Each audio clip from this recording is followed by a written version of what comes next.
Hello, नमस्कार, आदाब व तस्लीमात। विश्व दर्पण के आज के एपिसोड में आपका स्वागत और खैर मकदम है। आज के एपिसोड में हम एक मर्तबा फिर उसी मौजू पर बात करेंगे जिसके ऊपर फिलवक्त पूरी दुनिया की तवज्जो मरकूज है, यानी कि रूस और यूक्रेन के दरमियान जारी जंग की। हम इस एपिसोड में अपनी तवज्जो मरकूज करेंगे वेस्टर्न मीडिया या मगरबी ज़राए इब्लाग के दोहरे स्टैंडर्ड्स की, और उनकी तफसीलात आपको देंगे। और साथ ही साथ आपको कुछ तफसीलात उन लोगों के बारे में मुहैया कराएंगे जिन्हें कि माना जाता है कि वो रूसी सदर व्लादिमीर पुतिन के काफ़ी करीब हैं और उनकी वॉर स्ट्रेटेजी या जंगी स्ट्रेटेजी बनाने के लिए उनकी मदद कर रहे हैं। तो आइए सबसे पहले बात करते हैं वेस्टर्न मीडिया के उन डबल स्टैंडर्ड्स या दोहरे मेयार की जो कि वो रूस और यूक्रेन के दरमियान जारी जंग में अपना रहे हैं। अमूमन क्या, बल्कि ये लाजमी है कि जब आपको जर्नलिज्म की ट्रेनिंग दी जाती है तो आपको ये सिखाया जाता है कि आपको किन अल्फाज, किन एक्सप्रेशंस का इस्तेमाल अपनी रिपोर्टिंग में नहीं करना है और आपको हत्तुल इम्कान उनसे गुरेज करना है। लेकिन अभी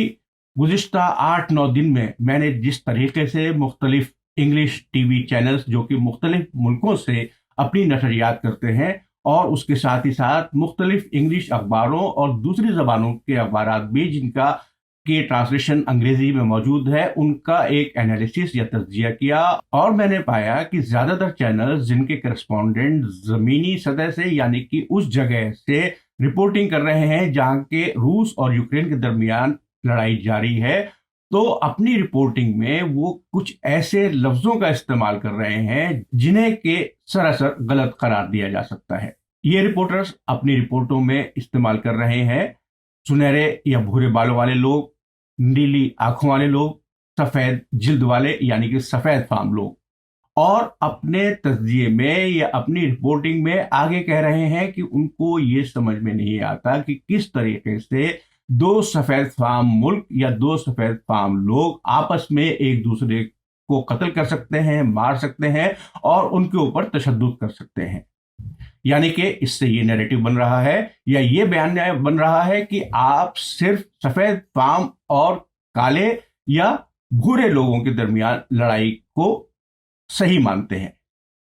जबकि अगर आप तारीखी तौर पर देखें तो ऐसा नहीं है कि दुनिया की सबसे बड़ी लड़ाइयां जो हुई हैं वो सिर्फ और सिर्फ काले और सफेद लोगों के दरमियान हुई हैं। दुनिया की बड़ी लड़ाइयां जो है वो सफेद फार्म अक़वामों के या सफेद फार्म मुल्कों के दरमियान भी हुई हैं। हम यहां ये भूल जाते हैं कि यूरोप की सबसे भयानक, सबसे ज्यादा जुल्म और तशद्दुद पर मबनी जंग जो लड़ी गई थी वो सन 1992 से लेकर 1995 तक बोस्निया हर्जेगोविना में लड़ी गई थी, जहां पर के तकरीबन 1 लाख बोस्नियन मुस्लिम कत्ल किए गए थे। 2 मिलियन से ज्यादा लोग पनाहगुज़ीन बनने पर मजबूर हो गए थे। 15 से 18,000 तक के दरमियान औरतों का रेप या उनकी अस्मत दरी की गई थी, और इन सब के मुर्तकिब सर्ब और क्रोएट थे, जो कि मैं यहां ये कहना नहीं चाहूंगा लेकिन ये एक हकीकत है कि वो क्रिश्चियंस थे। और इसके ऊपर उस वक्त जो लोग रिपोर्टिंग कर रहे थे उन्होंने इसे मजहबी रंग देने की कोई कोशिश नहीं की थी, जो कि हमें आज के दौर में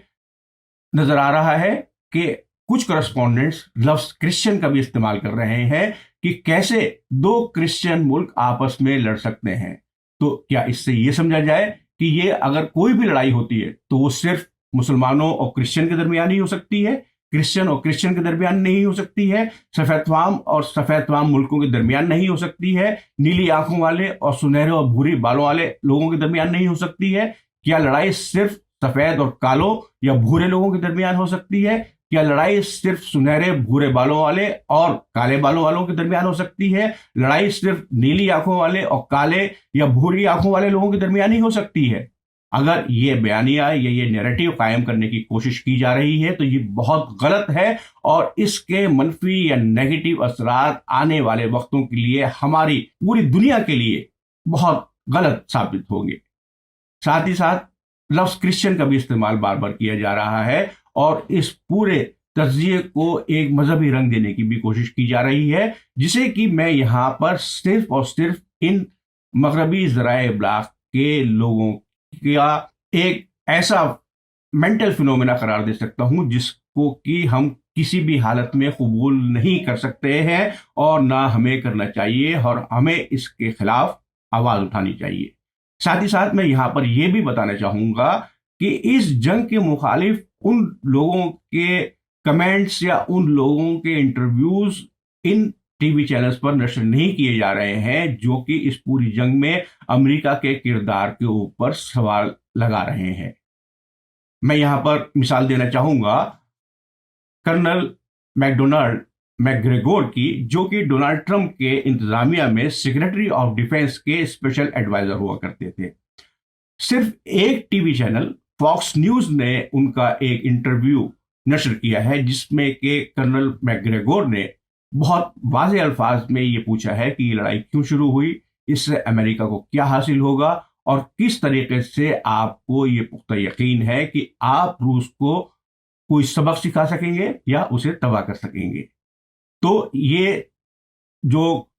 एंटी वॉर कमेंट्स आ रहे हैं उनको ज्यादातर मगरबी ज़राए इब्लाग या वेस्टर्न मीडिया में नजरअंदाज करके अपना एक दूसरा नैरेटिव या बयानिया कायम करने की कोशिश की जा रही है। आइए अब रूस का रुख करते हैं और आपको बताते हैं कुछ ऐसे लोगों के नाम जिन्हें के रूसी सदर व्लादिमीर पुतिन के बहुत करीब माना जाता है और यह समझा जाता है कि रूस और यूक्रेन के दरमियान जारी जंग में वॉर स्ट्रेटेजी या जंगी हिकमत अमली बनाने में उनके सलाह मशवरे व्लादिमीर पुतिन काफी अहम मानते हैं और ज्यादातर उन्हीं की सलाह के ऊपर वो चलते हैं। इनमें सबसे पहला नाम आता है सर्गेई शोइगु का, जो कि रूस के डिफेंस मिनिस्टर हैं और अमलन उन्हें इस वक्त यूक्रेन बॉर्डर्स के ऊपर रूसी फौजों की अगुवाई करते हुए पाया जाना चाहिए था, लेकिन कहना यह पड़ रहा है कि वो अभी भी मॉस्को में मौजूद है और इसकी वजह सिर्फ एक ये हो सकती है कि उन्हें रूसी ताकत पर, रूसी फौज पर इतना भरोसा है कि उन्होंने वॉर थिएटर या उस जगह जाने की कोशिश नहीं की जहां पे कि असली जंग लड़ी जा रही है। इसके बाद नाम आता है वलेरी ग्रासिमोव का, जो कि chief of general staff of the Russian army है और उन्हें भी जंगी हिकमत अमली या वॉर स्ट्रेटेजी बनाने के लिए और फौजें किस तरीके से लड़ाई लड़ेंगी, कहां पर लड़ाई लड़ेंगी, इस सब के बारे में वो व्लादिमीर पुतिन को सलाह मशवरा देते हैं। इसके बाद नाम आता है निकोलाई पात्रुशेव का, जो कि रूस की सिक्योरिटी काउंसिल के सेक्रेटरी हैं, जो कि एक बहुत अहम ओहदा है क्योंकि यही काउंसिल जो है वो रूस की दिफा या सिक्योरिटी के लिए सारे इकदाम लेने के लिए पाबंद है और उसे सारे इख्तियारात हासिल है कि रूस की सिक्योरिटी को पुख्ता बनाने के लिए वो कोई भी कदम उठा सकती है और उस जिम्न में या उस बाबत या उस बारे में वो सदर को मशवरे दे सकती है। इसके बाद नाम आता है अलेक्जेंडर बोर्तिनिकोव का, जो कि डायरेक्टर हैं एफएसबी के, यानी कि फेडरल सिक्योरिटी ब्यूरो, जो कि माजी में शायद आप लोगों को मालूम हो केजीबी के नाम से जानी जाती थी और जो कि रूस की खुफिया सीक्रेट एजेंसी है। इसके साथ ही साथ सर्गेई नारियाश्किन, जो कि डायरेक्टर है intelligence services for foreign affairs, यानी कि दूसरे मुल्कों में रूस की सीक्रेट सर्विस के डायरेक्टर। ये दोनों लोग खुफिया तौर के ऊपर रूस और दूसरे मुल्कों में क्या काम करते हैं इसकी तफसीलात किसी को मालूम नहीं है और ना ही किसी को मालूम हो सकती है, लेकिन इन दोनों लोगों को सदर व्लादिमीर पुतिन के बहुत नजदीकी माना जाता है और वो जब भी कोई बड़ी हिकमत अमली या बड़ी स्ट्रेटेजी या बड़े प्लान के ऊपर काम करते हैं तो इनके इनपुट्स या इनके सलाह मशवरे को काफी अहमियत दी जाती है, क्योंकि ये ना सिर्फ रूस के अंदरूनी हालात के ऊपर बल्कि मुख्तलिफ मुल्कों में उस अमल का या उस कदम का क्या रद्द अमल होगा इसके ऊपर भी रूसी सदर को सलाह मशवरा देते हैं। इसके बाद एक दूसरी कमेटी आती है या दूसरा हल्का आता है या दूसरा सर्किल आता है जिसमें के रूस के फॉरेन मिनिस्टर सर्गेई लावरोव, उसके अलावा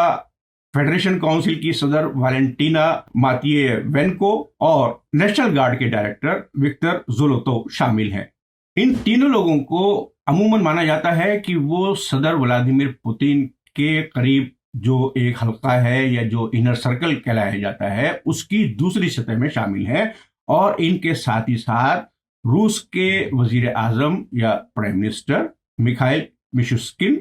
और मॉस्को के मेयर सेर्गेई सोबियानिन भी शामिल हैं।